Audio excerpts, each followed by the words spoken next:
우리 40페이지부터 오늘 시작하겠습니다. 이 루터의 이 종교개혁 3대 논문은 꼼꼼하게 읽어야 돼요. 루터의 글이 사실 그렇게 쉽지가 않아요. 루터가 예상외로 글이 아주 좀 어떤 부분은 좀 이렇게 난해하고, 루터가 이제 자신의 주장을 전개하는 데 있어서 굉장히 루터가 여러 수사학적인 그런 기술도 많이 쓰고 사실 그래요. 그래서 루터의 설교집을 읽어보면은 굉장히 아주 뭐랄까 칼빈하고 틀리죠. 루터의 설교집은 읽어보면은 아주 뭐라 그럴까 좀 힘차요. 그러니까 아주 남성적인 설교 톤이에요. 칼빈은 굉장히 좀 섬세한 면이 있고 부드러운 면이 있는데, 루터는 이 설교집도 보면은 아주 남성적으로 뭐라 그럴까 아주 그냥 단호하게 탁탁 이렇게 끊는 그런 면이 있어요. 그래서 루터 설교집 읽어보면 그런 면에서 아주 참 좋더라고요. 자, 그래서 우리가 이제 40페이지 쪽에 상반절부터 시작하면은 자, 성경 해석이나 그 해석이 확인이 홀로 교황에게만 속한다는 것은 전혀 조작적인 이야기며, 그들은 여기에 대한 한 글자도 증명하지 못한다. 자, 지금도 그렇지만은 가톨릭은 성경을 성도 한 사람 한 사람이 사적인 해석을 못하게 해요. 그리고 심지어는 어떤 한 로마 가톨릭의 주교나 추기경도 자기 마음대로 성경을 해석할 수 있는 권한이 사실은 없어요. 그럼 오직 누구에게만 있냐? 사실 교황에게만 있는 거예요. 그리고 이제 로마 교황청 안에는 이 교리 부분을 담당하는 부서가 따로 있어요. 이전에 베네딕트 16세가 바로 그 일을 담당한 사람이에요. 그러니까 성경 해석, 교리 그것을 주관하는 책임자가 이제 베네딕트 교황이었어요, 이전에. 그러니까 가톨릭은 성경 해석을 이미 교황청에서 다 해석하고 정리한 것을 전 세계에 있는 모든 가톨릭 교회 주교, 추기경 또 이제 사제, 그다음에 일반 신자들에게 이렇게 통일성 있게 이렇게 이해시키는 그런 방식을 가톨릭은 쓰고 있단 말이에요. 이제 루터가 이제 항의하는 게 바로 그겁니다. 왜 교황에게만 성경 해석의 권리가 있느냐? 즉 그 성경적인 근거가 어디 있느냐? 이제 사실 그걸 얘기합니다. 대표적으로 베드로에게 예수님께서 열쇠를 주시는데, 사실 그게 내가 볼 때는 그 구절이 만약에 없으면 가톨릭은 교황제 자체가 아무 근거가 없어요, 사실은. 물론 그 구절에 대한 해석 자체도 사실 잘못된 것이지만은 로마 교황에 대한 그 기반을 둔 성경은 오직 그 구절이란 말이에요. 그러니까 거기에 의해서 이제 성경 해석의 열쇠, 성경 해석을 할 수 있는 권한, 또 교회 수장, 그리스도의 대리자, 하여튼 모든 그 근거를 예수님께서 베드로에게 어떤 열쇠, 즉 그거는 그거는 하나의 상징적이고 영적인 의미인데, 이 가톨릭은 그것이 마치 자신들의 교황 체제를 예수님께로부터 인증받는, 확증받는 증거 자료로 항상 제시합니다. 그래서 성경 해석도 자신들에게만 있다. 그러니까 가톨릭 이외에 예를 들면 개신교 교파들이 성경을 해석하는 것은 그건 불법이다, 옳지 못하다, 정상적으로 인정을 받지 못한다. 이제 그렇게 저들은 주장합니다. 그만큼 로마 가톨릭은 철저하게 교황 중심주의적인 성경 해석을 하기 때문에 일체의 다른 말이 나오진 않아요. 그러니까 여러분, 전 세계에 있는 모든 가톨릭 교구에 있는 교회들은요 동일한 얘기를 해요. 동일한 주장, 동일한 얘기를 하는 거예요. 일체 다른 이견이 없어요. 왜냐? 바로 이제 교황을 정점으로 해가지고 모든 전 세계 가톨릭 10억 이상이 되는 가톨릭 신자들이 단 하나의 교리, 단 하나의 교황의 가르침에 복종하도록 요구하는 게 이 가톨릭의 체제입니다. 그래서 우리는 거기에 비해서 이제 우리 개신교는 어떻습니까? 우리 개신교는 사실 굉장히 그 교리적인 혼선이 많죠. 근데 그 교리적인 혼선을 로마 카톨릭이 항상 꼬집어요. 뭐냐면 개신교는 통일된 교리가 없다 이거예요. 신학자들마다 다르고 교파마다 다르고 또 심지어는 뭐 개교회 목사들마다 또 다른 그러한 성경 해석이 있기 때문에 개신교는 정통성이 없다. 이렇게 얘기하는 것입니다. 그게 이제 사실은 참 그 지금 이제 우리 개신교 내부에서도 어떤 주장이 나오냐면은 과연 우리 개신교가 과연 어떠한 권위에 의해서 성경을 해석하고 주장할 수 있는가? 그거에 대한 그 회의적인 시각을 갖고 있는 복음주의 신학자들이 점점 늘어나고 있어요. 그러니까 뭔 얘기냐면 심지어는 이렇게 얘기까지 해요. 과연 루터가 무슨 권위에 의해서 무슨 근거에 의해서 이신칭의를 주장했느냐? 과연 지금 우리가 그러니까 자기들 그러니까 우리 개신교도들이 우리가 성경이 이렇다 저렇다 얘기하는데 이게 과연 무슨 권위와 근거가 있느냐? 그러면서 뭘 빗대냐면 가톨릭은 교황 즉 교황청의 권위를 가지고 이렇다라고 해석하지만 개신교는 어떠한 근거에 의해서 이걸 해석하느냐 이거 의문점을 제기하는 거예요. 그러면서 무슨 주장을 하냐면 과연 그렇다면 개신교가 이렇게 교파가 분립되고 수많은 교파가 있고 신학자들이 있는데 그럼 다 각자 자기 주장이 뭐야? 이것이 하나님의 뜻이다. 하나님이 나에게 알려준 해석이다. 이것이 바로 내가 연구한 결과다라고 했는데 다 자기가 권위를 주장한다는 게 과연 옳은 것이냐? 이런 의문점을 심각하게 제기하면서 결국은 종교개혁자들이 잘못했다, 실수했다 하는 그런 그 주장을 또 교묘하게 펴더라고요. 그런데 우리는 성경 자체에서 한번 이 문제를 따져본다면 그러면은 성경에서 그러면은 성경 해석에 대해서 그러면은 마치 그럼 교황을 지지하는 해석의 구절이 있냐 이거예요. 바울 서신에 그런 게 있습니까? 없어요. 물론 베드로가 이런 얘기는 했죠.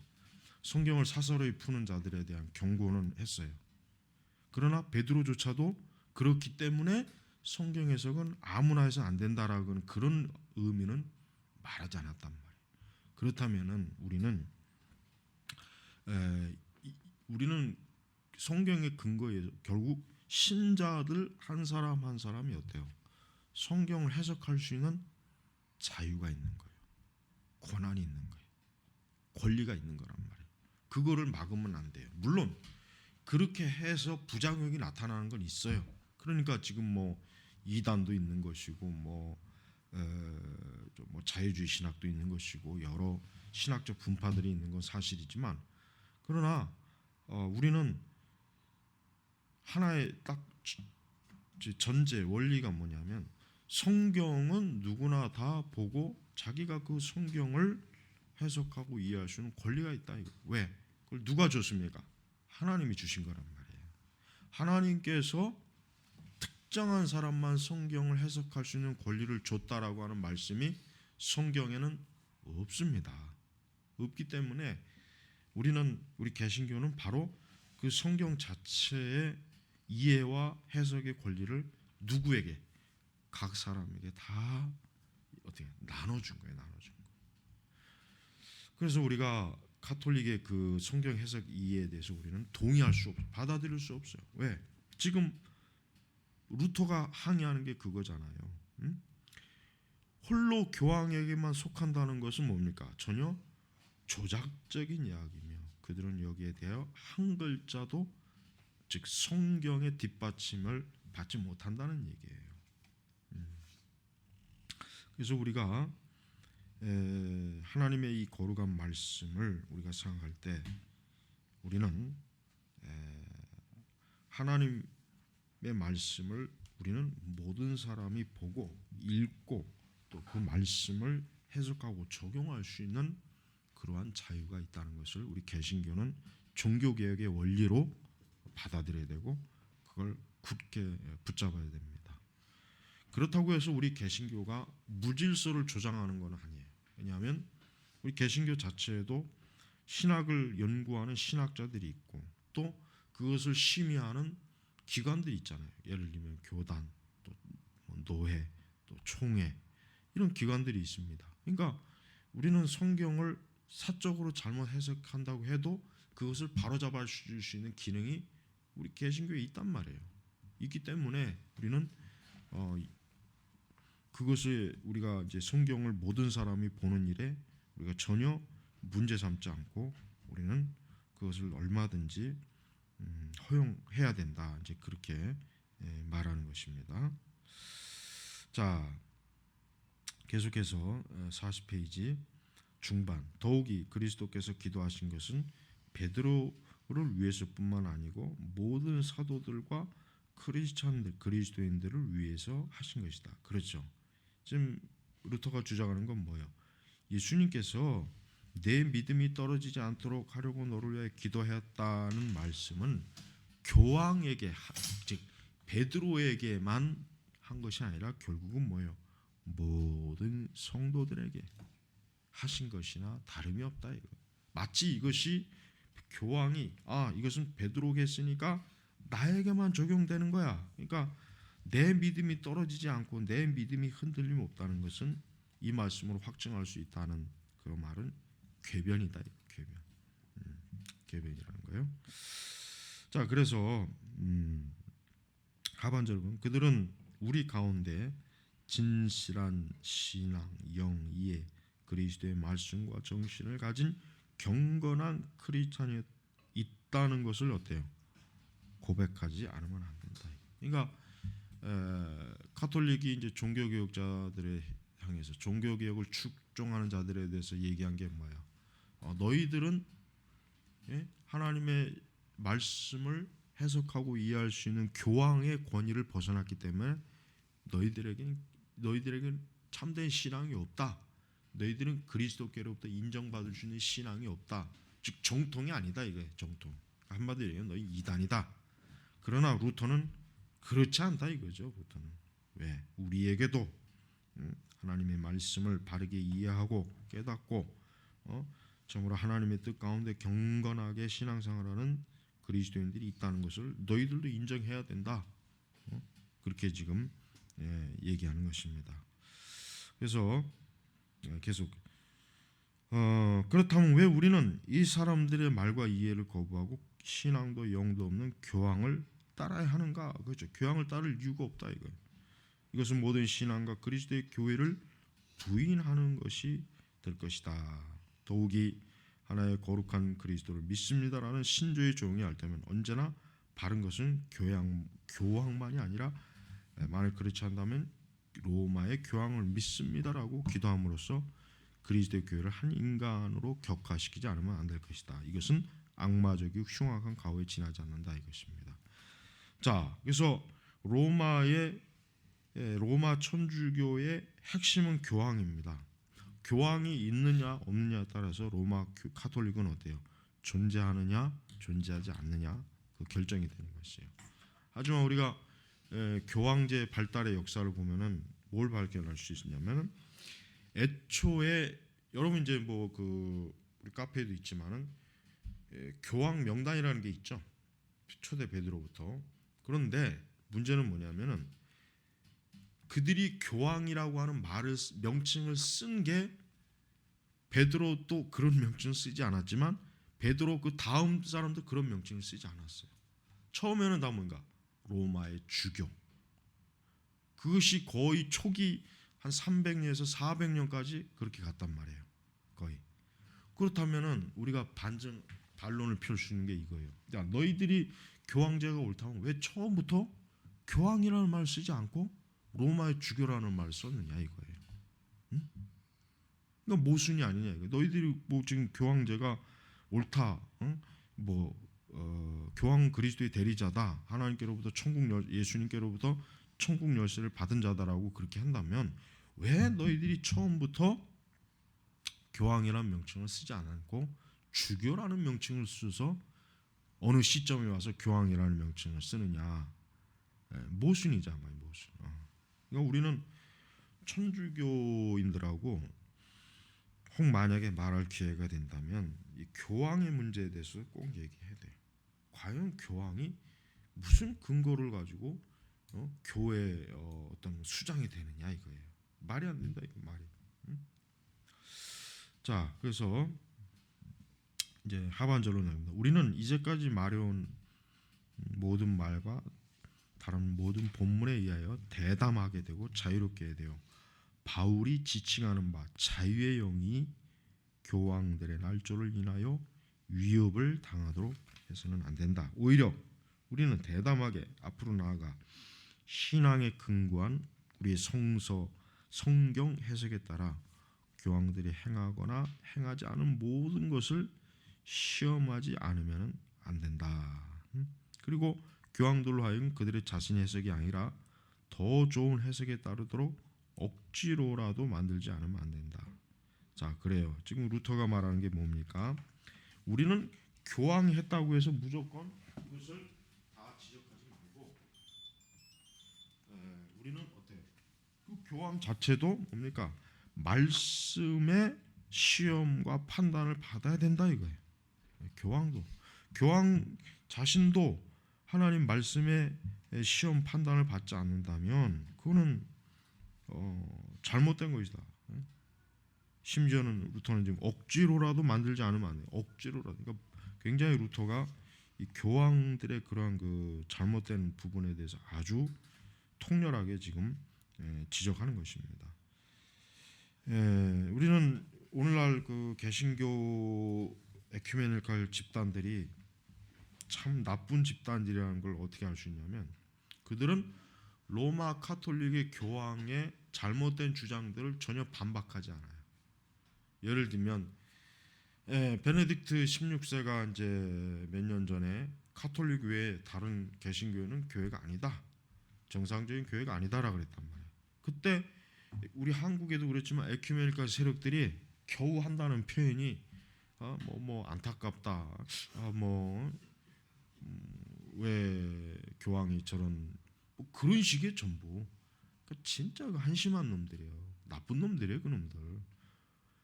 그럼 강하게 얘기해야죠. 교황의 말은 틀렸다. 왜 개신교가 교회가 아니냐? 너희들이 오히려 교회가 아니다라고 그렇게 왜 얘기를 하냐? 그렇게 얘기한 한 사람도 없어요. 한 사람도 없단 말이야. 내가 올 한기총도 뭐 별말 안 했어요. 응? 여러분 그러고 난 다음에 그 뒤에 또 무슨 일이 있었습니까? 부산 WCC 대회 때 교황청이 업접에 자기로 온다 그랬잖아요. 자, 걔네들이 제정신 가진 애들이라면은 너희들 여기 업접회로 참여하려면은 교황 발언 취소해라. 너희들 여기 교회 아니라며. 그 왜 기호 쳐들어오냐 이거 왜? 뭘 얻어먹을 게 있다고? 그러니까 왜 그렇게 안 하냐 이거 왜? 그러니까 여러분 진짜 이 우리 한국의 이 WCC, 에큐메니컬, 이 NCCK 이런 집단들은요, 그건 완전히 종교 사기꾼들이에요. 그들은. 걔들은요 뭐 신앙 걔들이 뭐 있겠습니까 뭐. 근데 그런 자들과 손을 잡고 WCC 대회를 한 그 복음주의자들 자칭 얼마나 그 사람들이 한심하고 어리석고 미련하고 마귀에게 뒤통수를 맞은 인간들이에요. 그런 자들이 지금도 무슨 조창기도에 가서 뭐 어쩌고 저쩌고 떠들고 지금도 뭐 예배 시간에 하나님이 어쩌고 예수님이 어쩌고 저쩌고 떠드는 인간들이에요. 그런 자들을 우리가 혐오해야지. 그런 자들에게는 우리가 무슨 관용이니 사랑이니 그런 거 없습니다. 우리는 예수님께서는 마귀에게 관용이나 사랑을 베풀라고 하시지 않았어요. 근데 지금은 이 마귀와 사단에게 관용을 베푸는 목사들이 너무 많아요. 너무. 그러니까 우리가 참 이런 걸 볼 때마다 그냥 막 속이 막 그냥 아주 부글부글해요. 자, 우리 42페이지 셋째, 교황과 공회. 자, 공회가 뭡니까? 말 그대로 어떤 사안의 문제를 가지고 모든 보편적인, 즉 공통적인 그러한 의견을, 그러한 뜻을 도출해내기 위한 모임, 그런 회의, 뭐 그런 뜻입니다. 공회. 근데 이 공회라고 하는 것은 지금 로마 카톨릭이 이 공회를 누구에게만 이 공회를 열 권한을 줬냐면 교황에게 줬어요. 교황. 그래서 제2차 바티칸 공회도 교황이 소집한 거예요. 교황. 그러니까 지금이라도 교황이 만약에 우리가 어떤 중대한 문제로 인해서 공회를 소집해야 되겠다 그러면은 모여있는 거예요. 모여야 돼요. 전 세계는 모든 가톨릭 대표적인 지도자, 뭐 추기경들, 주교들, 또 신학자들 포함해서 모여가지고 한 뭐 1년이나 2년, 몇 년 동안 어떤 사안의 문제에 대해서 협의를 하고 거기에 대한 공식적인 의견을 내는 거란 말이에요. 그래서 우리는 이제 대표적으로 그 트렌트 종교회의, 그것도 공회예요. 트렌트 종교회의가 그 열린 목적이 뭡니까? 종교 개혁으로 인한 카톨릭의 위기, 가톨릭의 대응, 또 앞으로 어떻게 가톨릭이 대처할 것인가, 그거를 종합적으로 결론을 낸 게 바로 트렌트 종교회의란 말이에요. 그러니까 보통 역종교회의, 반종교회의 이렇게도 얘기한단 말이에요. 자, 근데 우리가 이런 공회를 과연 교황에게만 이런 권한이 있겠느냐? 지금 이 문제를 지금 짚고 넘어가는 것입니다. 셋째 답은 교황이 성소에 배치되는 행위를 할 때 마태복음 18장에 나오는 그리스도의 말씀대로 성서편에 서서 그를 책망하고 억제하는 것이, 성경편에 서서 그를 책망하고 억제하는 것이 우리의 의무이다. 우리는 교황 아니라 교황 할아버지라도 그가 성경에 근거하지 않고 성경에 따르지 않으면 어떻게 돼요? 단호하게 어때요? 책망하는 거예요. 지적하는 거예요. 그래서 지금 마태복음 18장 15, 17절의 말씀대로 교회 안에 어떤 한 형제가 누군가 범죄를 범하면은 먼저 무엇보다 가서 권해라. 그에게 말하라. 그 부분에 대해서 회개하라고 요청해라. 안 되면 또 다른 사람 데려가고, 안 되면 교회 전체에다 얘기하고, 그래도 안 되면 이방 내쫓아라. 이제 이런 얘기는 거죠. 교황도 마찬가지다. 이거. 교황이 잘못하면은 교황도 당연히 어때요? 그 죄에 대해서 지적받고 그 죄에 대해서 오류가 있다는 것을 그 교황이 깨닫게 한단 말이에요. 그런 다음에 이제 공회를 소집하거나 결의를 하는 것이 홀로 교황에만 속한다는 그들의 주장에 대해서 성경에는 아무런 근거가 없다. 그렇죠? 없죠. 예를 들면 첫 공회가 예루살렘 총회예요. 그 사도행전을 보면은 그러니까 유대인 개종자들을 어떻게 할 것인가 하는 문제, 이런 문제를 협의하기 위해서 야고보가 그 공회 주관자, 공회 이제 책임자가 됐죠. 그래서 첫 예루살렘 총회도 그 공회를 소집할 때 그때 교황이 없었어요. 응? 맞아요. 응? 마찬가지로 공회를 소집한다는 것 자체는 교황에게만 있는 권한이 아니다. 그러나 이제 우리 개신교는 이제 뭐냐면, 개신교는 이제 공회를 열 수 있는 어떤 중심적인 어떤 주도 세력이 없어요. 그렇죠? 그리고 이제 사실은 뭐 이제 역사적으로 우리가 여기도 나오죠. 니케아 공회나 뭐 이런 여러 중요한 이제 몇 번의 공회가 있었잖아요. 우리는 이미 그걸 통해서 중요한 모든 걸 확정했기 때문에 다시 또 그 문제를 가지고 뭐 확정할 필요가 없어요. 이미 벌써 앞서서 초기에 몇 차례 공회를 거쳐서 확정된 거기 때문에. 그러나 우리는 로마 카톨릭의 공회는 인정하면 안 돼요. 개신교는 로마 카톨릭의 공회 자체를 거부해야 돼요. 그 이유가 뭐냐면 로마 카톨릭 자체가 교회 권한이 아니에요. 정상적인 권한이 아니에요. 교회가 아니에요. 지금 루터는 앞으로 계속 보면 알지만은 교황이라든가 카톨릭은 정상적인 기독교가 아니다. 정상적인 기독교 지도자가 아니다. 그걸 전제로 하고 지금 루터는 아주 강력하게 계속 밀어붙이는 것이란 말이에요. 그래서 43페이지 상반절에 교황이 징벌을 받아 마땅할 때에는 이러한 법령들이 무효도로 한다. 그것은 공에 의하여 교황을 벌하지 않는 것이 그리스도계에 해를 끼치기 때문이다. 그러니까 교황의 범죄, 교황의 잘못한 것, 교황의 오류가 있는 것을 묵인하면 안 된다 이거예요. 그걸 왜 묵인하냐 이거. 왜? 동일하게 누구든지 간에 죄를 지었을 때 그 죄에 대한 부분에 책망을 받아야 되고 거기에 대해서 어떤 책임을 져야 되고 또 돌이켜야 하고 그러니까 그런 것은 교황도 예외가 아니다. 예외가 아니다. 그래서 사도행전 15장 6절에 보면서 사도 회의를 소집한 것이 사도 베드로가 아니라 사도들과 장로들이었다는 사실을 알아야 된다. 그래서 만약에 베드로에게만 속했다면 그 공회는 그리스도적인 공회가 아니고 이단적인 공회가 됐을 것이다 이거예요. 그러니까 모든 공회 중에 가장 유명한 니케아 공회까지도 로마의 주교회의서가 아니라 누굽니까? 콘스탄틴 황제죠. 황제가 하도 그 당시 그냥 서로 막 신학적으로 이게 옳다 저게 옳다 막 그러니까 이 황제가 아주 그냥 머리가 터질 지경이 된 건지 공회를 소집하자. 그래서 우리가 여기서 확정하자. 오히려 이 세속왕, 이 황제가 그 공회 책임 우두머리가 돼가지고 그 공회를 이끌었단 말이에요. 그런데 굉장히 중요해요. 중요한 그 결정을 했단 말이에요. 그러나 만일 교황만이 공회를 소집할 권한을 가지고 있다면 이 모든 공회들은 이단적인 공회가 되지 않으면 안 된다. 더욱이 교황이 만들어내는 공회들을 고찰해 본다면 그것들이 특별히 중요한 것은 아무것도 행한 것을 볼 수 없다 이게.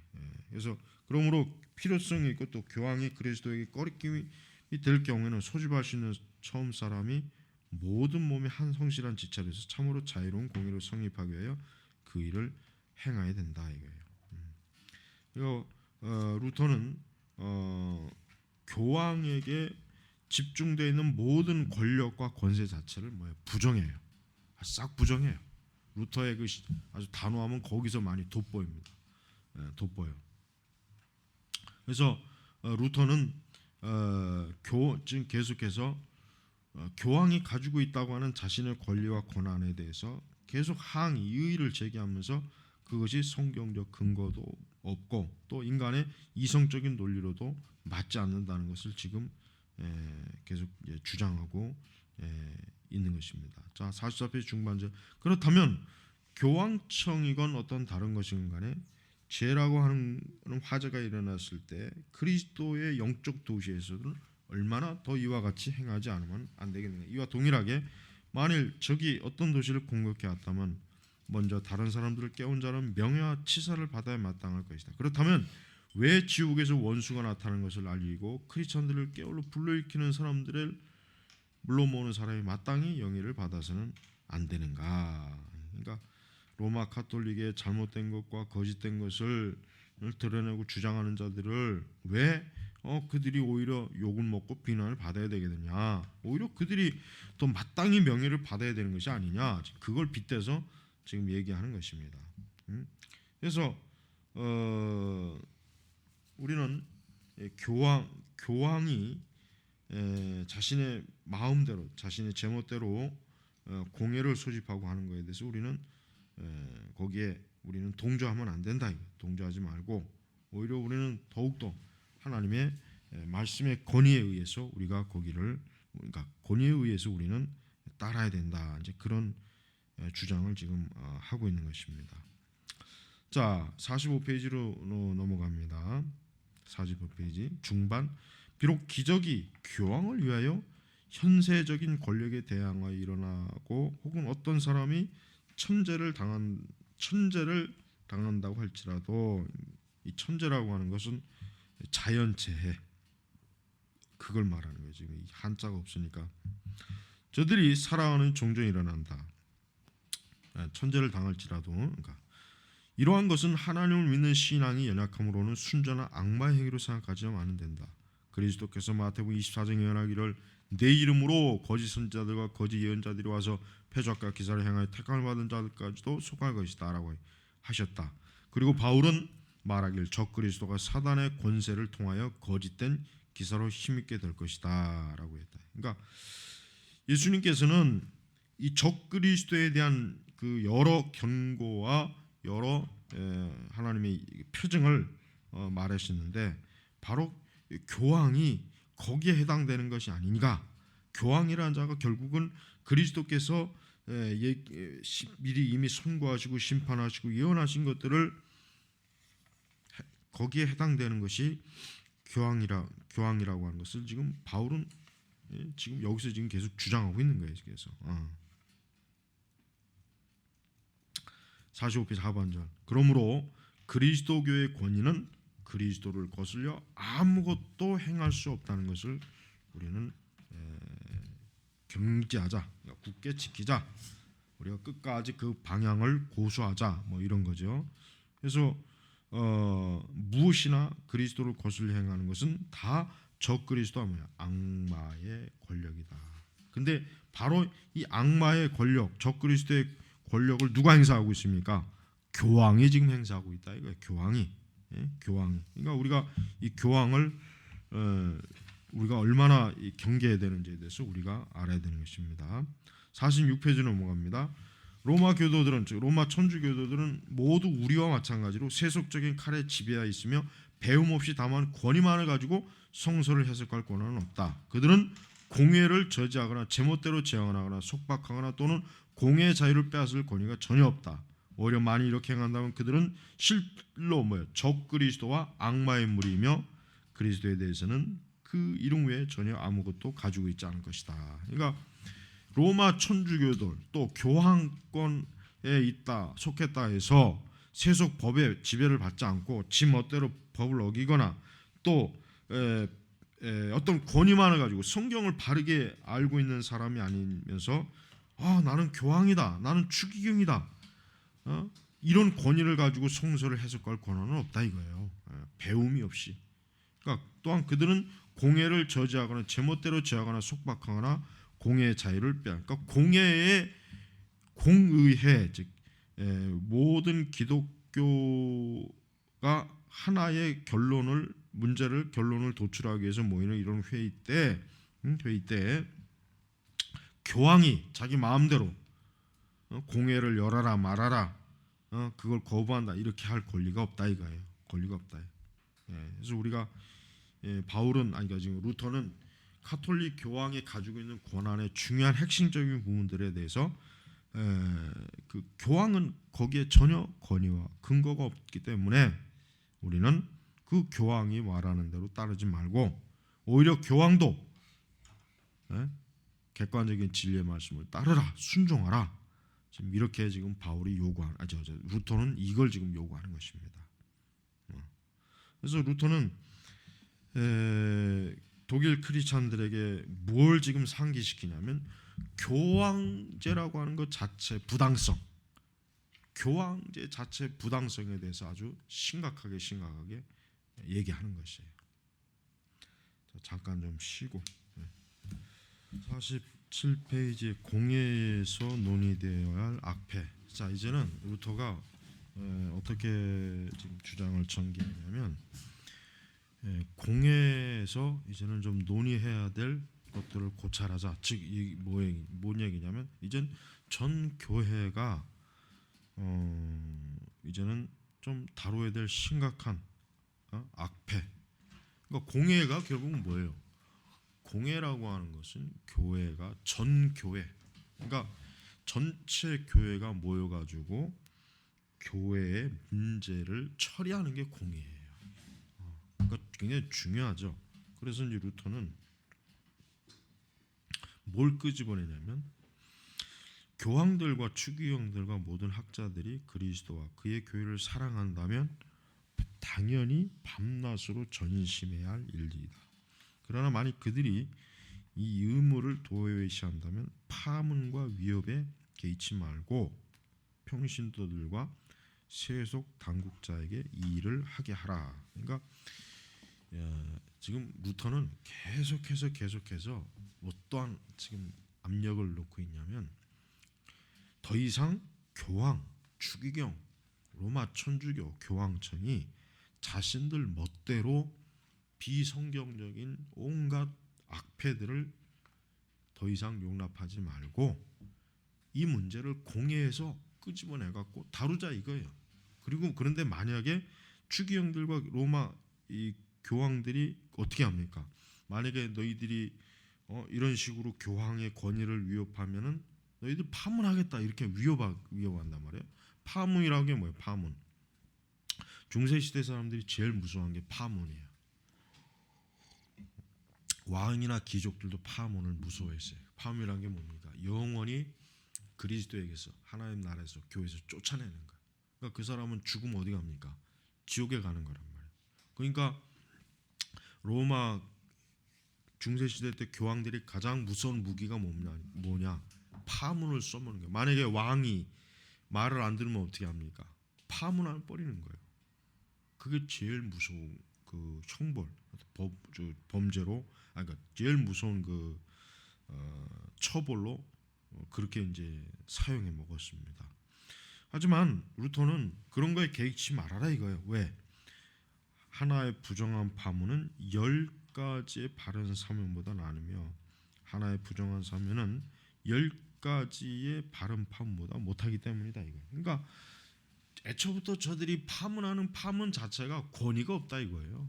그들에게는 어떠한 권위가 없으니까 두려워하지 말아라. 두려워하지 말아라 이거예요.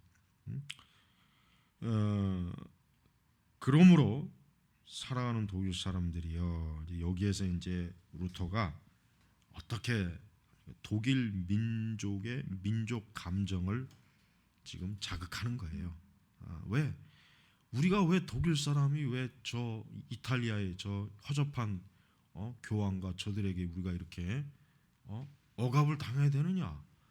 교황 저게 뭔데 왜 저 이탈리아 교황이 왜 우리 독일 사람을 지배하게 하느냐?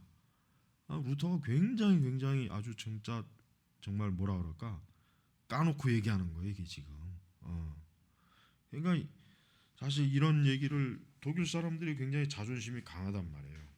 독일 사람들이 자존심이 강해요. 그러니까 사실 독일 사람들이 은연중에 이탈리아 사람들을 무시해요. 이탈리아 사람들은 유럽에서도 뭐 예술이나 이런 거 빼고는 그렇게 이렇게 좀 뛰어난 민족이다 이런 그 칭찬을 못 받아요. 유럽에서 가장 자존심이 센 민족은 독일과 프랑스와 영국입니다. 이 세 민족은 아주 자기네 그 민족이 최고로 우월하다. 아주 굉장히 강한 우월감을 갖고 있어요. 역사적으로도. 그러니까 이탈리아 같은 저런 허접한 놈들이 왜 교황권이 교황청 교황이 돼갖고 우리를 이렇게 하느냐. 그러니까 그 당시 루터는 이런 게 있었던 것 같아요. 한편으로 루터가 물론 루터가 신앙적인 그 이유도 되겠지만은 내가 볼 때는 루터는 민족적으로도 이 이탈리아 사람들 이 교황에 대해서 굉장히 싫어한 거예요 분명해요. 그러니까 이제 더더욱이나 이제 이런 독일 귀족들에게 고함이란 이런 책을 이런 논문을 쓰는 이유도 뭐냐면은 독일 사람들이 훨씬 더 우월하고 뛰어난데 왜 우리가 카톨릭이라고 하는 종교 권력에 의해서 교황의 지배를 받고 우리가 왜 저들에게 세금을 바치고 왜 우리가 저들에게 우리가 이렇게 종노릇하고 있느냐. 이제 이거를 루터는 굉장히 또 한편으로 아주 좀 그 의문을 많이 제기했던 것 같아요. 그래서 그리하여 로마 그러니까 우리는 깨어서 우리는 사람들보다 오히려 누군가 하나님을 두려워하자. 교황을 두려워하지 말아라. 저들이 뭐 파문한다, 뭐한다, 뭐 별짓을 해도 하나님을 두려워하자. 하나님만 두려워하면 되는 것이지 무슨 놈의 교황이 어쩌고 저쩌고. 그러니까 그 당시에 많은 사람들이 여전히 교황을 두려워하고 카톨릭의 그 그 어떤 파문이나 카톨릭 하는 것들을 두려워하고 있는데 루터는 두려워하지 말아라 이거예요. 우리가 하나님만 두려워하면 되지 뭐 하려고 저들을 두려워하느냐. 그래서 로마 교도들이 수치스럽고 악마적인 지배로 인하여 너무나도 애석하게 잃어버린 모든 가련한 영혼들의 운명을 당하지 않도록 하자. 얼마나 이제 루터가 참 담대합니까? 제발 오늘날 그 목회자들도 이렇게 좀 설교해야 돼요. 이렇게 좀 하면 얼마나 좋겠어요. 여러분 신학교에서 신학대학교에서 이런 걸 안 가르치니까 목사들이 나중에 카톨릭이 뭔지 모르는 거예요. 그러니까 합신인지 뭔지 아는 그 쓰레기 같은 학교에서 뭐 카톨릭이 뭐 이단이 아니다. 그 얼마나 한심한 그 주장입니까, 여러분 그런 주장에 대해서 진짜 욕이 안 나오면은 그는 정상이 아니라고 해요. 아니 500년 거의 가까이 전에 루터가 이런 얘기를 했는데 지금보다 더 부패하고 타락한 거에 대해서 이단이 아니다. 그 쥐뿔도 모르는 놈이 그 카톨릭에 대해서 아무것도 모르는 인간이 천주교에 대해서 모르면 모른다고 해야지. 난 모른다. 난 연구 안 해봐서 잘 모르겠다. 이렇게 얘기해야지. 무슨 이단이 아니다. 하나도 아는 것도 없으면서 계속해서 그 강에서 주절거리더라고요. 뭐 알고 나서 주절거리면 내가 이해라도 하지. 아무것도 몰라. 아무것도 카톨릭에 대해서. 카톨릭을 그렇다고 옹호하는 주장도 펼 줄도 모르고. 자, 그래서 여러분 우리는 우리 개신교 우리 신학생들 목회자들은 루터의 이런 정신을 배워야 돼요. 이런 정신이 머릿속에 박혀 있으면은 WCC 같은 게 감히 우리나라에 들어올 것이며 감히 저 천주교 나부랭이 같은 저런 것들이 지금 저렇게 활기를 치고 있겠냐 이거예요. 어영부영하는 사이에 560만 거의 이제 600만 이러다가 나중에 한 700, 800만 되면 어떻게 돼요? 그때는 뭐 진짜 쟤들 무서울 게 없는 거예요. 무서울 게. 개신교는 아무짝저기도 그 앞에서 힘도 못 써요. 이게 다 누가 만든 겁니까? 이게 다 신학교와 목사들이 이 모양 이 꼴로 만들어 놓은 거예요. 특히 장로교들. 우리나라 전체 교회 65%가 장로교예요. 그러니까 10교회 중에 6이나 7교회는 어떤 식으로든 장로교 간판을 든 교회란 얘기예요. 근데 칼빈의 후예라고 하는 이 장로교 목사들이 한심스럽게 이런 것도 가르치지 못하니 신자들에게 그게 정상입니까? 그게 목회를 제대로 한 겁니까? 못한 것이란 말이에요. 그러니까 우리가 이런 것들을 공부하는 이유는 뭐냐면은 정말 이런 것들이 지금도 중요하니까 그래요. 이게 이거는 몇백 년 전의 상황이고 지금은 뭐 이런 게 중요하냐? 지금도 중요하니까 그런 거예요. 중요하니까. 그래서 우리가 하여튼 1년에 주기적으로 몇 번씩 꼭 가톨릭이 어떠한 종교인지를 꼭 얘기해야 돼요. 틈만 나면. 자, 계속해서 교황의 속된 마음. 자, 그리스도의 대리자임의 사도 베드로의 후계자라고 스스로 자랑하는 그리스도의 통치자가 이런 면에서 어느 제왕인 어떤 황제도 그와 대등하거나 가까이 할 수 없을 만큼 세속적으로 뛰어난 생활을 한다는 것. 또 가장 거룩하고 가장 영적이라는 칭을 내세우는 자가 세상 자체보다도 더 세속적이라고 하는 것은 두렵고 놀라운 일이다. 그렇죠? 하나 예수님의 대리자, 베드로의 후계자라는 인간이 그런 작자가 제왕이나 황제보다도 더 세속적으로도 뛰어난 생활, 그리고 스스로가 가장 거룩하고 교황 성하라 그러죠. 그렇게 칭호를 내세우는 자가 세상 자체보다도 더 더럽고 지저분하다 이거예요. 더러분하고 가장 위대한 재앙일지라도 홀겹의 왕관을 밖에 쓰지 않은 교황 이중관. 이 당시엔 이중관이고 지금은 삼중관이죠. 삼중관을 쓰잖아요. 이 당시까지만 해도 이 두 개의 관은. 근데 지금은 삼중관이에요. 딱 보면 나오잖아요. 예. 그 관 모양이 어떤 모양입니까? 물고기 모양이잖아요. 물고기 모양. 그러니까 그걸 통해서 베드로가 어부였잖아요. 그러니까 베드로의 후계자라고 하는 거예요. 그러니까 반지를 어부의 반지, 관을 어부의 관이라고 그렇게 얘기해요. 그러니까 이 교황은 아주 철저하게 가톨릭은 이 베드로의 후계자라는 걸 그렇게 강조하는 거예요. 왜? 베드로가 예수님의 12제자 중에 어때요? 첫 번째 제자이기 때문에. 그러니까 이제 가톨릭은 아주 그냥 집요하게 그 부분을 얘기합니다. 자, 그래서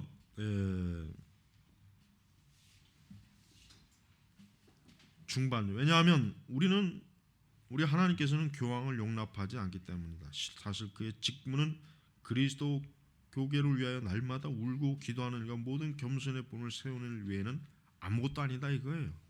즉 교황이 정말 하나님을 사랑하고 교회를 사랑한다면 교회를 위해서 날마다 울고 웃고 기도해야지. 그러니까 울고 기도하고 겸손해야지.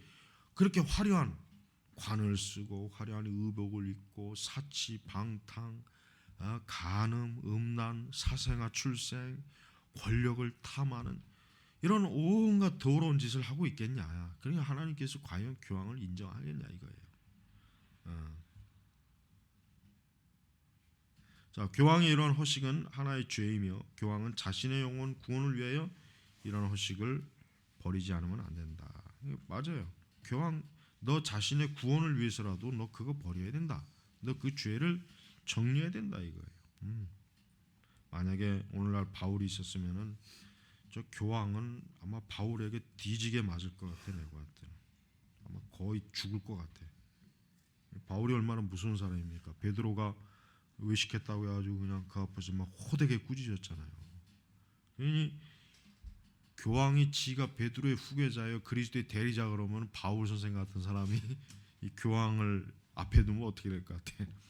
교황은 뒤지게 맞았을 것 같아. 거의 내가 볼 때는 반은 죽어서 응급실에 끌려가지 않을까. 틀림없습니다. 만약에 바울 같은 사람 앞에서 그리스도의 대리자 이런 말 했다가는 내가 볼 땐 진짜 그 바울의 그 불같은 이게 왜 우리날 목사들에게 왜 없냐 이거예요. 작년에 그 모 교회 그 어떤 장로님이 예배 시간에 똥을 뿌렸죠.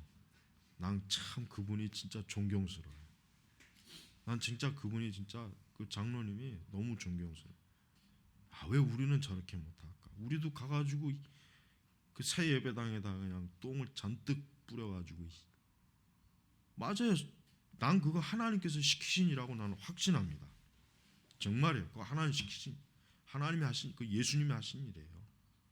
더러운 음료를 끌어들이는 그런 짓을 하는 저 초대형 교회 목사, 저놈, 저게 하나님의 종입니까? 전 마귀예요. 진짜 만약에 좀 더 과격하게 나가서 정말 그냥 아예 그냥 강단에 몇 사람 올라가가지고 후들겨 패서 아주 다시는 강단에 못 서게 할 정도로 좀 그랬으면 좋겠다는 생각이 어쩔 땐 나도 들어요. 정말 내가 목회자만 아니면 그렇게 해서 그냥 아예 확 끝장내버렸으면 좋겠다는 생각이 들어요. 정말 그런 마음이 든다니까. 근데 이런 말을 들으면 또 놀라겠지. 또 어떻게 복음을 전하는 목사가 어떻게 그런 얘기를 하냐. 그러면 그러니까 참 이게 우리가 정말 지금 시대는 아무리 진리가 무너진다 탄식하고 아무리 우리가 이렇게 그냥 막 온 얘기를 해도요, 그걸 귀담아 듣는 사람이 없어요. 그거를 그냥 다 속 다 쳐다보듯이 그냥 그렇게 이상하게 보지. 참 안타까워요. 그러니까 여러분 한번 생각해요. 루터의 지금 이 글이 과연 오늘날 평균적인 목회자들에게 이 글이 심정이 와 닿을 것 같습니까? 안 닿습니다. 아마도 루터는 그 당시에는 이랬나, 왜 이렇게 또 열을 내는가. 아마 글을 읽어보면 아마 다 그런 생각을 할지. 루터가 왜 이렇게까지 얘기할 정도냐 아마 이해를 못할 거예요. 그러니까 루터의 글이 인기가 없어요. 별로 인기가 없다고요. 루터는 칼빈보다 훨씬 더 글이 과격해요.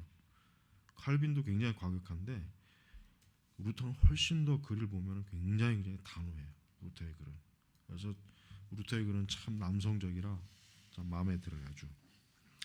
자, 그래서 로마서 12장에서 우리는 하나님 앞에서뿐만 아니라 모든 사람들 앞에서까지라도 손을 도모하라 말하게 된 교황도 보통 주교의 관으로 족할 일이다. 그래요. 왜 이중관을 쓰냐 이게 아마 오늘날 삼중관을 루터가 쓰는 거 보면 더 기가 막히겠죠. 그가 다른 사람보다 더 위대해야 할 덕목은 지혜와 거룩함이다. 이 얘기는 뭡니까? 성자 즉 고위 성직자가 되면 될수록 더 거룩하고 더 지혜롭고 더 겸손해야 된다 이거예요. 근데 거꾸로 하고 있다 이거 거꾸로 지금. 그는 그의 선인들이 여러 세기 전에 행한 것처럼 교만의 왕관을 적 그리스도에게 돌려야 한다. 교황은 이 세상을 주라고 한다. 이것은 거짓말이다. 왜냐하면 교황이 그의 대리자와 여건이라고 스스로 장하는 그리스도께서 빌라도 앞에서 말씀하시길 내 나라는 이 세상의 것이 아니다. 그랬잖아요. 그렇죠. 내 나라는 이 세상의 것이 아니다. 그러니까 지가 진짜 그리스도의 제리자라면은 세속적 권력을 가지면 안 돼요. 그렇죠? 네, 맞아요. 근데도 우리가 카톨릭을 보면은 대사를 정식으로 국가 간에 파견하고 원수국 교황이 방문하면 원수국 그러니까 일국의 통치자 그 대우를 받으면서 방문하는 거란 말이에요. 그러니까 통치자와 통치자급이에요. 단순히 종교 지도자와 통치자가 아니라 동일한 통치자와 통치자급이라는 거예요. 그래서 이거는 참 예수님하고도 어울리지 않는 거죠. 또한 아무 대리자의 집에도 주인의 집에도 도할 수 없기 때문에다. 더욱이 교황은 높여진 그리스도가 아니라 십자가에 달리신 그리스도이다. 그렇죠. 예수님 자신이 십자가에 달리셨잖아요. 여러분이 그러니까 루터의 이 글의 논리를 잘 외워두셔야 돼. 그래야 여러분이 설교할 때 이런 논리, 이런 어법, 이런 어투가 그대로 나올 수 있단 말이에요. 그래서 하반절 지금 로마 교도들은 교황을 하늘로 높여진 그리스도의 대리자로 만들었으며 또한 그들 중 더러는 악마로 하여금 자기들을 완전히 지배하게 하여 교황이 하늘의 천사보다 위에 있고 또 그 천사들을 다스릴 권위를 가진 자고 주장했다. 실로 이러한 것은 뭡니까? 바로 적그리스도 자신의 행위라 이거예요. 그러니까 지금 천주교도들을 우리 얼마나 문제가 많습니까? 여러분 교황이 방문할 때 보면은 그냥 거기서 막 그 바티칸에서 교황이 무슨 미사 한번 하면은 그 바티칸 광장에서 얼마나 많은 사람들이 모여가지고 이 보자기 머리에 뒤집어 쓰고 열광을 하잖아요. 열광을. 그게 과연 그리스도의 대리잖아요. 그게. 그래서 여러분 우리가 어떠한 일이 있어도 그리스도의 영광을 조금이라도 우리가 우리 것으로 만드는 행위는 정말 무서운 죄라는 걸 우리가 알아야 돼요. 다음은 이제 추기경겠습니다. 로마 천주교에서 이 추기경은 아주 정말 기둥 같은 존재들입니다. 이 추기경의 존재는 굉장히 중요해요. 여러분 추기경은 로마 카톨릭 교회에서 추기경 정도 되면은 정말 교황 다음이지만 거의 최고의 위치에 올라갔다고 보면 돼요. 추기경 정도 되면 진짜 거의 왕의 권세, 분봉왕이라고 보는 거예요. 분봉왕. 한 나라의 추기경은 바로 그 카톨릭이라고 하는 나라의 왕이라고 보면 되는 거예요. 왕. 교황으로부터 왕의 권한을 위임받은 거예요. 아주 책임을 받은 거예요. 그러니까 추기경 되는 게 굉장히 이게 우리가 볼 때는 더러운 것이지만 카톨릭 내에서는 이 추기경하면 엄청난 아주 영광. 그러니까 우리나라 이번에 추기경 한 사람이 또 이렇게 선출돼 가지고 그냥 막 카톨릭 한국 천주교가 막 아주 뭐 좋아서 날뛰지 않습니까? 예? 그 성당마다 이렇게 뭐 누구 추기경 했다고 막 축하 이렇게 플랜카드 걸리고 굉장히 큰 거예요. 그런데 성경에는 추기경이라고 하는 어때요? 직분이 없죠? 없어요. 그러니까 결국은 뭐예요? 성경에 없는 직분을 하나 만들어서 자기들의 정치적인 또 종교적 권력을 행사하는데 쓰기 위해서 이 추기경들을 만든 거예요. 자, 오늘날 추기경들이라고 불리는 사람들은 그리스도교에서 무슨 소용이 있는가? 그래요, 맞아, 진짜 무슨 소용이 있냐 이거예요. 이탈리아, 독일에서는 부유한 수도원들, 시서들, 영주들, 교구들이 많다. 이 모든 것을 로마가 가져가기 위해 고안한 가장 좋은 방법이 뭐냐? 추기경들을 만들어 그들에게 주교구와 수도원과 고위성직을 주어 하나님 예배를 땅에 떨어뜨리는 것이다. 그러니까 쉽게 얘기하면 루터는 이 추기경들이라고 하는 것은 로마 교화의 재산을 지키기 위한 한낱 로마 카톨릭이 자신들의 재산을 지키고 그 부를 로마로 가져가기 위한 하나의 심부름꾼이다. 별 볼 일 없는 심부름. 아주 그러니까 추기경이라고 해서 영적인 거룩한 어떤 사역을 하는 게 아니라 아주 뭐 이 돈, 이 탐욕, 그 일을 하는 자다 이거예요. 그래서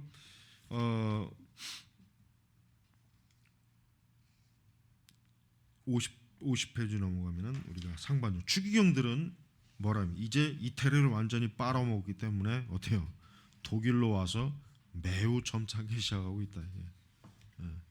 얼마나 이 루터의 말이 참 시원시원스럽잖아요. 그러니까 제발 좀 신학교도 학부 때 1학년 때 이 루터의 이 3대 논문을 좀 읽혀야 돼요. 아주 그냥 달달달달 읽혀서 암기해서 아주 평생 머릿속에서 빠지지 않도록. 그래서 천주교에 대한 그 조금이라도 좋은 환상, 좋은 이미지, 혹시라도 그 미친 생각이 있다면은 아예 싹 빼버리려면 어떻게? 이 루터의 이런 글들을 읽어야 돼.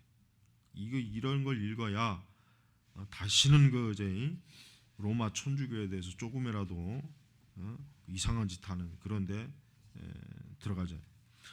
자, 그러나 우리는 조심하자. 그렇지 않으면 독일도 불태워 불온간에, 그러니까 곧 이태리처럼 이탈리아처럼 될 것이다. 이미 독일에도 몇 사람의 추기경이 있더라. 술 취한 독일 사람은 사교구도 수도원도 교구도 영지도 한 푼의 돈도 남지 않을 때까지 로마 교도들의 그것으로 무엇을 구하는지 이해하지 못할 것이다. 이미 예언된 바와 같이 다니엘서의 말씀을 적그리스도는 지상의 모든 제보 재산은 틀림없이 뭡니까? 착취한다. 이거 착취. 그들은 주교들과 수도원들 영지들의 제일 좋은 것을 모조리 독차지합니다. 독차지. 그동안 이탈리아에서 이제까지 한 것처럼 아직도 이 모든 것 수치로 돌리지 않고 있으며 10명이나 20명의 상위 성직자들을 모으고 그들 하나부터 10매 매년 얼마씩 받아 결국은 상당한 액수의 참 돈을 만들어 결국 자신들의 배 로마의 배를 채워주는 일을 하고 있다 하는 것을 말하고 있습니다. 추기경은 로마에서 부유한 제왕처럼 살 수 있게 된다. 그러니까 로마 천주교라고 하는 것이 이 돈, 여러분 로마 바티칸에는 자체 은행이 있어요. 바티칸에 자체 은행이 있어요. 이 은행 바티칸 은행이 있잖아요. 이 바티칸 은행은 잘 알려지지 않아서 그렇지 굉장히 돈이 많습니다.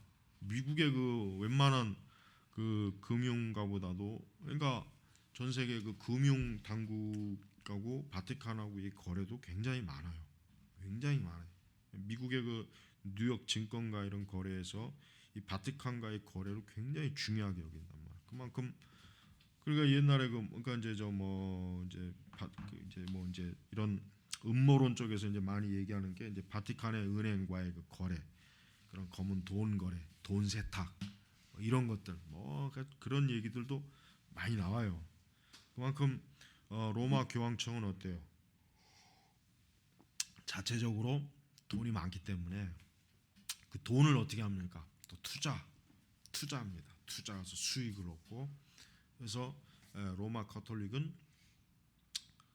신자들에게 헌금도 걷고 또 뭐예요? 은행을 설립해가지고 그 헌금으로 그 돈으로 은행에다가 또 은행에서 또 이제 투자도 하고 이렇게 해가지고 또 역시 수익을 얻고 이런 그러니까 굉장히 돈이 많아요. 돈이 많단 말이에요. 그러니까 로마 천주교는 보통 이단들이 사업을 많이 하잖아요. 통일교 얼마나 그 사업체 많고 뭐 웬만한 이단들이 보면은 이상하게 이단들이 보면은 좀 커지기 시작하면은 꼭 사업에 손을 대요. 그 들어온 헌금을 어떻게 합니까? 투자하는 거예요.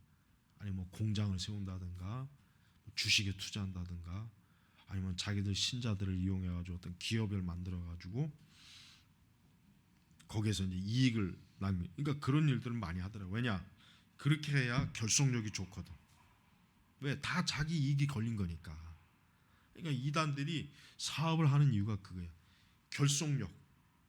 절대 그 안에 있는 그 추종자들이 외부로 나가지 않고 빠져나가지 않게 계속해서 그 안에서 충성하고 그 안에서 뿌리를 내리게 하려면 이 어떤 사업을 만드는 게 최고로거든요.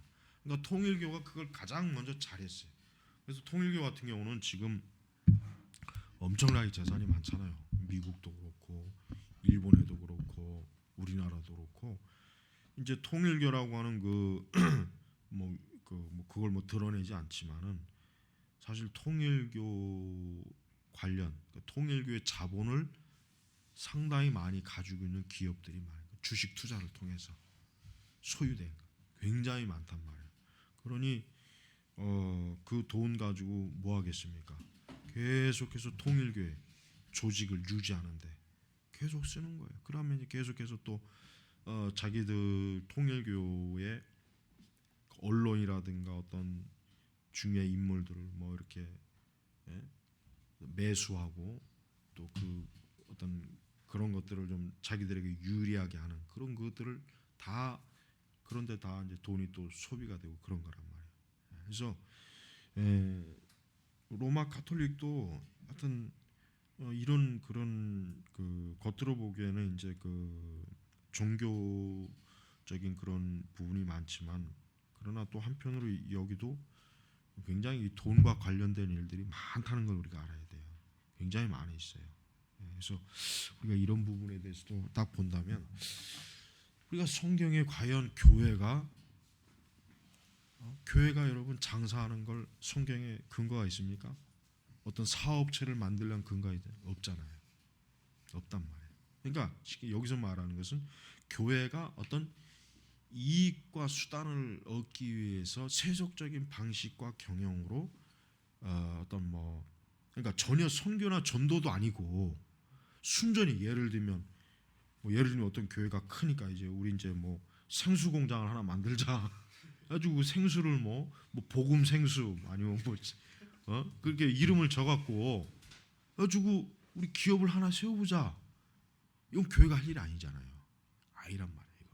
이건 전혀 복음하고 관계되는 일이 아니에요. 이거는 이름만 복음 생수한다고 해서 복음이 되는 건 아니잖아요. 그러니까 여러분 이게 그때 내가 이제 듣기에는 또 뭐 이런 얘기도 있더라고요. 큰 대형 교회들은 돈이 많으니까 그 돈 갖고 또 사채놀이도 한다는 얘기가 있고 다른 어떤 교회가 이제 크게 예배당 지으면 돈 빌려줘 갖고 이자 받는다는 얘기도 있고 그런 얘기도 있더라고.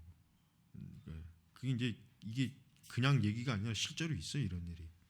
그 돈이 한 주에 돈이 한 웬만한 그 진짜 초대형 교회 같은 경우는 한 주에 아무리 못해도 한 몇십억씩 아무리 못해도 10억, 15억, 20억 정도 나올 거란 말이에요. 그럼 그 돈을 어떻게 하겠습니까? 일부는 은행에다가 시중은행에다 분산해서 저축하겠죠. 거기서도 이자 나오니까. 그러나 일부는 어떻게 해요? 비자금 형식으로 자체적으로 돈을 갖고 있으면서 그 돈으로 그런 식으로 놀리는 거예요. 그게 실제로 있어요. 그러니까 여러분 이게 우리의 상식으로는 이해가 안 되지만 이게 실제로 그런 논리가 엄청나게 많아요. 굉장히 이게 지금 아주 그런 거 아마 다 밝혀내면 이제 문제가 커질 거. 이제 뭐 또 이제 신용 협동조합을 만드는 교회도 있죠. 이런 시골이나 지방 같은 데는 또 신용 협동조합 같은 걸 교회가 또 만들어 갖고 그런 어떤 금융 그런 거 하는 것도 있더라고요. 그것도 좀 사실 좀 어울리지 않죠. 자, 계속해서 51페이지 넘어가면은 중반. 그러나 나는 추기경의 수를 줄이든지 혹은 교황이 그 자신의 비용으로 그들을 부양하라고 권고하고 싶다. 그들 중 12명도 너무 많은 편이며 그 하나하나는 1년에 1천 굴덴의 수입을 얻을 것이다. 그러니까 1천 굴덴. 이 굴덴이 이 당시 굴덴이 오늘날 우리나라 돈으로 얼마인지는 뭐 정확하게는 모르겠지만 굉장히 많은 돈. 예를 들면 한 억대 정도 1천 우리 돈으로 그 정도가 충분히 되고도 남습니다. 그래서 어째서 우리 독일 사람들은 교황에 의하여 우리 재산을 이처럼 약탈당하고 탈취당하는 것을 참아야 하는가? 프랑스 왕국은 이런 것을 막았거늘 프랑스는 이것을 딱 차단했다는 거. 이걸 왜 우리 독일 사람들은 이와 같이 우롱당하고 조롱당하도록 내버려두는가? 만약 이렇게 하여 그들이 우리 재산만을 훔치게 한다면 더 참을 수 있을 것이다. 그러나 뭐예요? 이제부터 더 중요한 게 나오는 거예요. 루터가 더 지적하는 거예요. 그들은 교회를 폐허로 만들고 그리스도에게서 그들 양들에게서 경건한 목자들을 다 빼앗아가서 하나님의 말씀을 파멸한다. 그렇습니다. 여러분, 루터는 단순히 교회에서 개혁하자 하는 사람이 아니에요. 루터는 철저하게 교회 중심, 복음 중심, 진리 중심, 성경에 근거한 개혁을 루터는 항상 주장했어요. 그렇기 때문에 루터의 개혁이 성공할 수 있었던 근본적인 원인이 바로 이거예요. 이거란 말이에요. 그러니까 루터는 지금 그래요. 그래 재산 많이 빠져나간다면야 참을 수 있다. 그런다 뭐예요? 교회를 폐허로 만든다. 이게 교회를 영적 하나님의 교회를 폐허 만들고 예수님의 양떼들을 다 경건한 목자들에게 빼앗아서 가고 예배와 하나님의 말씀을 파멸시킨다 이거예요. 그러면서 추기경이 없다 해도 교회는 망하지 않는다. 그러니까 그놈의 추기경들 없애버려라. 그들이 있는 한 그리스도교를 위해서 아무것도 할 일이 없다. 다만 뭐예요? 주교와 교구들의 수입을 쟁탈해 갈 뿐이다. 이러한 짓은 뭡니까? 어떠한 강도라도 할 수 있는 일이다. 그러니까 루터는 교황부터 시작해서 그 하수인 추기경들 뭐라고 얘기하는? 강도래. 강도 한마디. 강도라. 어떤 강도냐? 물질적인 강도도 되고 영적인 그러니까 양방향 강도예요. 양방향. 멀티 강도. 그러니까 루터가 얼마나 이런 현실적인 문제에 깊이 정통한 거예요. 그래서 추기경들 때문에 추기경들이 교황의 대리자가 되어가지고 독일에서 많은 재산을 다 이탈리아로 빼앗기고 거기다가 또 교회는 교회대로 영적으로 황폐화되고 엉망이 돼서 이런 짓들을 하는데 그 추기경들을 내쫓으란 얘기죠. 내쫓으라 이거예요. 더 이상 독일 내에 추기경이 있어서는 안 된다 이거예요. 그 추기경들 때문에 이런 경제적 또 영적으로 큰 손실을 입는 것을 언제까지 두고 볼 것이냐. 이게 지금 독일 귀족들한테 얘기하는. 그러니까 독일 귀족들이 어떤 사람입니까? 그 독일이라고 하는 나라, 그 당시는 아직 독일이 이제 하나의 통일된 나라는 아니었지만, 그러나 각 영지를 다스리는 사람들이 귀족들이 이런 것들을 명확하게 인식해서 자기가 다스리는 그 영지 내에 있는 카톨릭이나 이런 것 세력을 죽이라 이거예요. 없애버리라 이거예요. 그래야 독일 전체가 어때요? 교황의 지배권에 놀아나지 않는다는 겁니다. 그러니까 이 글이 굉장히 루터의 글 중에서도 굉장히 유명한 이유가 바로 그 당시 그 독일 사회에 어떻습니까? 굉장히 큰 파문을 일으킨 거예요. 굉장히 그러니까 독일 사람들이 귀족뿐이 아니라 독일 사람들이 이 글을 읽는 순간 그 교황에 대한 그 적개심, 카톨릭에 대한 적개심이 막 폭발한 거예요. 폭발. 그래서 그러나 이제 지금 독일이 보면은 남부는 카톨릭이지만 북부는 개신교예요. 그러니까 독일은 지금 반반 거의 그 세력이 뭡니까? 북부는 주로 이제 개신교고 남부는 주로 이제 카톨릭이에요. 그래서 독일은 남부보다 북부가 더 잘 살아요. 경제적으로 남부보다. 가지고 독일 내에서도 이 남부와 북부는 굉장히 그 서로 사이가 썩 좋지가 않아요. 우리나라 마치 그 영남이나 호남처럼 서로 간에 이렇게 뭐 북부 사람들은 독일 사람 남부 이 돼지 같은 놈들이라고 막 그렇게 욕하고 요즘 이렇게 서로 사이가 안 좋아요. 종교적으로도 서로 이렇게 차이가 있고. 그러니까 하여튼 그 우리는 사실 우리나라에도 과연 이 우리나라의 교황, 우리 한국 카톨릭 교회가 1년에 교황청에다 얼마를 갖다 퍼주는지를 그걸 좀 알아야 돼. 한국에서 헌금을 거두하고 분명히 교황청에다가 해마다 보내는 돈이 있단 말이에요. 해마다 엄청나게 많이 갈 거 아닙니까? 신도수가 500만이 넘으면은 얼마나 많은 돈이 저쪽으로 흘러가겠어요. 교황청에다 의무적으로 내야 될 돈이. 그러니까 결국 교황청은 그 돈으로 결국은 자기들의 그 모든 걸 유지하는 데 쓰는 거예요. 다. 그래서 우리는 그러니까 좀 우리나라 그 신학자들 중에 좀 이런 글을 좀 이렇게 쓰는 인간들이 없어요. 그렇게 이런 거를 좀 쓰고 그래야 되는데 이런 거를 안 써. 뉴스앤조인이 뭔지 아는 그 떨거지들은 이런 거나 좀 잘 밝혀서 좀 기사를 내보내면 얼마나 좋겠어. 진짜 개혁해야 될 거는 안 하고 맨날 지들 마음에 안 드는 데 있죠. 조금이라도 우파 성향이 있거나 좌파를 좀 비판하거나 이런 목사들 교회 이런 데만 살살살살 골라다니면서 내가 볼 땐 좀 파고드는 것 같아. 가만히 보면. 하여튼 빨리 거기도 망해야 돼요. 빨리.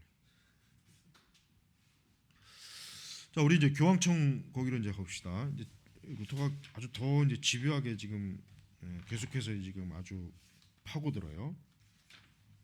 여러분 지금도 여러분이 교황청 구조를 우리가 알아야 돼요. 지금도 교황청은 쉽게 얘기하면 뭡니까?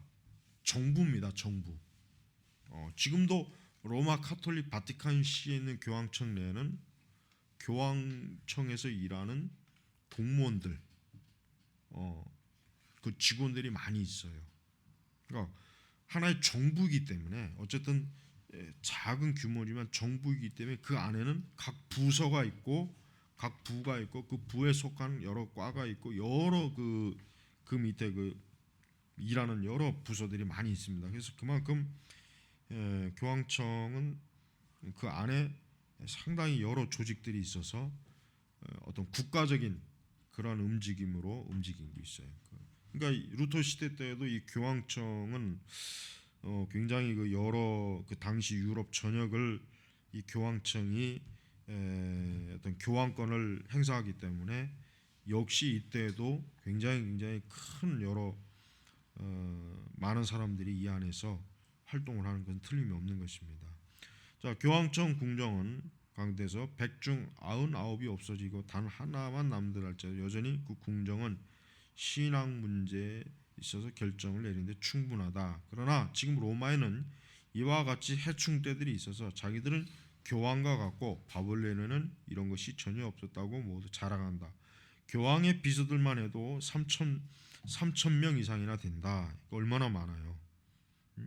이 3,000명 교황의 비서들이 셀 수 없을 만큼 많은 판에 다른 사무원들은 또 누가 세우겠는가. 그리고 그들은 다 이리들이 양을 노리는 것처럼 독일의 구역과 영지를 노리고 있다. 독일은 과거의 형제들에게 바쳤던 것보다 로마 교회에게 더 많은 것을 바치고 있다고 생각한다. 실로 해마다 30만 굴덴 이상의 돈이 전혀 쓸데없이 효과 없이 독일에서 로마로 유출된다는 추산하는 사람들도 덜어 있다. 우리는 그 대가로 조롱과 경멸에는 아무것도 얻는 것이 없다 이거예요.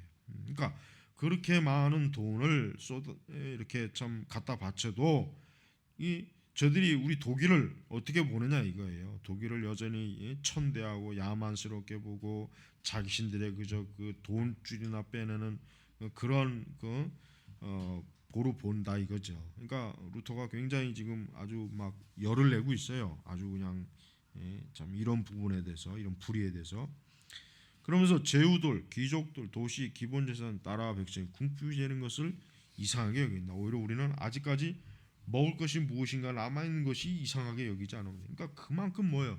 많은 경제적인 수탈을 어때요? 로마 교회가 하고 있다는 거예요. 했다는 거예요.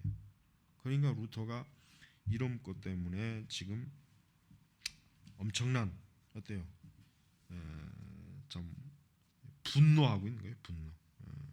분노하는 거예요. 자, 그래서 우리가 이제 다음 이제 첫 수입세 요거는 뭐 이제 우리가 그냥 한번 이제 참조로 읽어보고 근데 이 세가 보면은 여기 보세요. 첫 수입세. 그다음에 54페이지를 넘어가면은 이제 살아센 세. 그러니까 교황이 뭐 이교도들과 싸우니까 너희들 거기에 세금 내라. 이 살아센은 이슬람 말하는 거죠. 터키. 그러니까 쉽게 얘기하면은 이 교황 로마 교황은 수단과 방법을 가리지 않고 많은 세금을 막 부과하는데 그 중에서도 뭐냐 교황들은 터키 사람들과 싸우려고 한다는 핑계를 대면서 사절들을 다 내보내요. 돈을 거두게 한다. 때로는 터키 사람들과 싸운다는 구실을 만들어 삼아 면죄부도 발급한다. 면죄부. 그러니까 우리가 이 베드로 그러니까 교황이 우리가 지금 이방인들과 싸우는데 너희는 돈을 대라. 싸움은 우리가 할 테니까. 또 우리가 이렇게 지금 이방인들 터키 이제 이슬람교도들과 싸우니까 우리가 면죄부도 발급하니까 이거 빨리 사라. 그러니까 이 지금 이런 부분에 대해서 루터가 굉장히 참 어이없어 하는 거예요. 어이없어 하는 거예요. 그러니까 루터는 이 교황이 또 교황청이 이런 식으로 세금을 걷어가는 것 자체가 뭡니까? 불법, 불의한 일. 우리가 전혀 지어야 할 의미가 없음에도 불구하고 교황이 자기 멋대로 자기 마음대로 어때요? 세금 목록을 만들어서 이렇게 걷어간다는 것은 이것은 불법이다. 줄법. 그다음에 이제 교황의 달.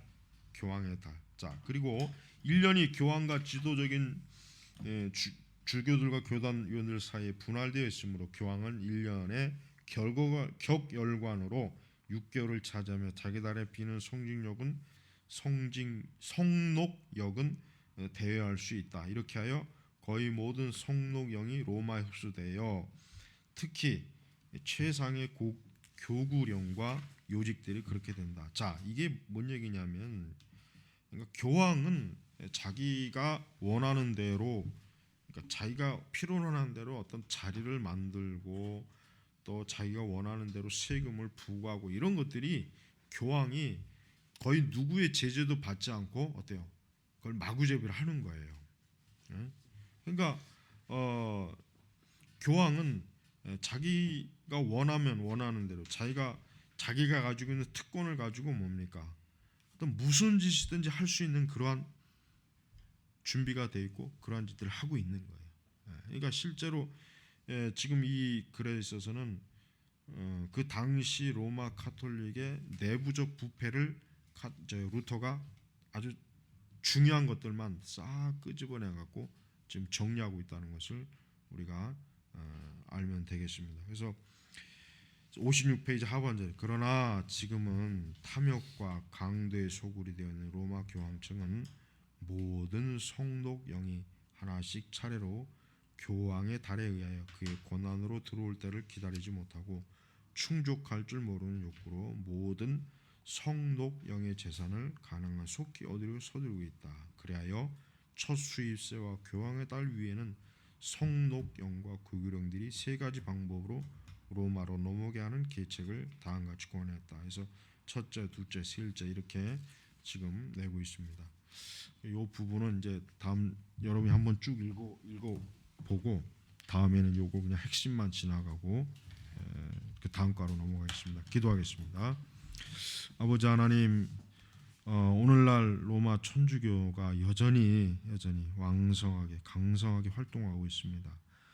그런데 안타까운 것은 우리 개신교가 이에 대해서 전혀 알지 못하고 무지하고 어리석은 참 일들만 하고 있어 참 큰 문제입니다. 주여, 이런 부분에 있어서 우리를 일깨워 주소서. 한국 개신교를 일깨워 주시고 이 나라 로마 천주교를 무너뜨려 주시기를 원합니다. 감사하며 예수님의 이름으로 기도 올렸습니다. 아멘.